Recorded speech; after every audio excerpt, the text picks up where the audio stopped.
Part 3. The captain told his men to bring him 38 big oil jars. He filled one of the jars with oil and told his men to climb into the others. Then he put the jars on donkeys. He dressed himself as a merchant and rode to Ali Baba's house. Morgiana opened the door. "I'm an oil merchant," He said. "All the hotels in the city are full, and it's late. Can the master of the house give me a bed for the night?" Ali Baba was happy to help the merchant. Tell him to leave his jars downstairs. He said to Morgiana. After dinner, the captain went downstairs and whispered to his men in the jars.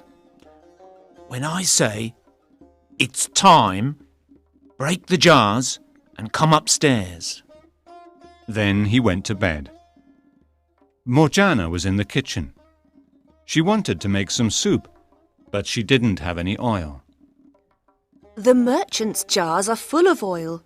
She thought. I'll take some from one of them. She took her pan and went downstairs. While she was closing the door, a voice from inside one of the jars said, "Is it time yet?" She was very surprised. She answered. No, it isn't time yet. She went to another jar. A voice said, "Is it time yet?" She gave the same answer as before. She went to the other jars, one by one. She heard the same question from inside each one, and she gave the same answer.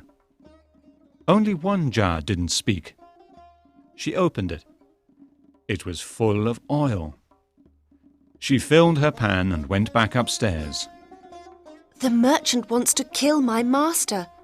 She thought. I must do something. She heated the oil on the fire until it was very hot.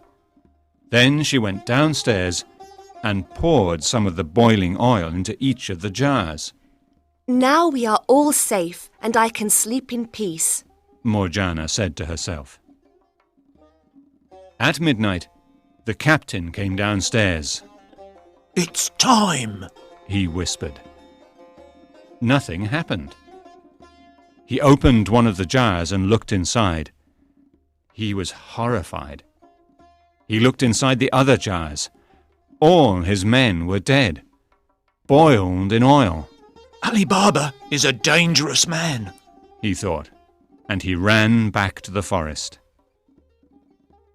Ali Baba saw the jars the next day and asked Morgiana, Why are the merchant's jars still here?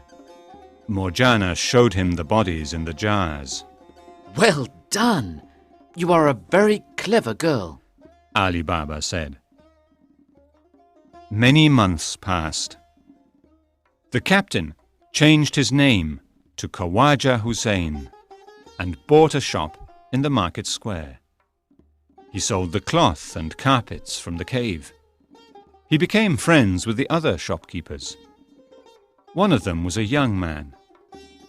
One day, Ali Baba visited the young man's shop. The captain saw him. Later, he asked his young friend, "Who was that man in your shop today?" That was my father, Ali Baba. The boy replied. The captain was surprised. "That's interesting," he thought. He still wanted to kill Ali Baba.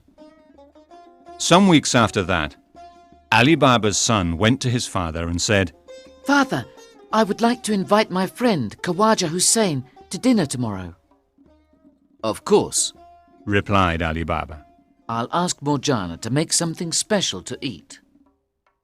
The next evening, the captain arrived at Ali Baba's house. When Morgiana saw him, she said to herself, This is the merchant who wanted to kill my master. He has another plot. I must do something. She served dinner, and then she put on a very beautiful dress. She went to the cook and said, Tonight I'm going to dance for our master's guest, and you're going to play the tambourine for me. Come, let's go to them now. Morgiana danced some beautiful dances. The last one was very exciting. She had a dagger in her hand. After this dance, Morgiana took the tambourine from the cook and went to the men. Both Ali Baba and his son put a gold coin in it. Then she went to the captain. He put his hand in his pocket to take out some money. But just at that moment, Morgiana took her dagger and plunged it into his heart. He fell to the floor, dead. Ali Baba was shocked. Morgiana, why did you do that? He said. He was the captain of the band of thieves, and he wanted to kill you. She replied. She lifted the man's jacket and showed Ali Baba the knife in his belt. You are a very clever woman, Morgiana, he said. Then he looked at his son and said to him, Son, you must marry Morgiana. She is the cleverest woman in Persia.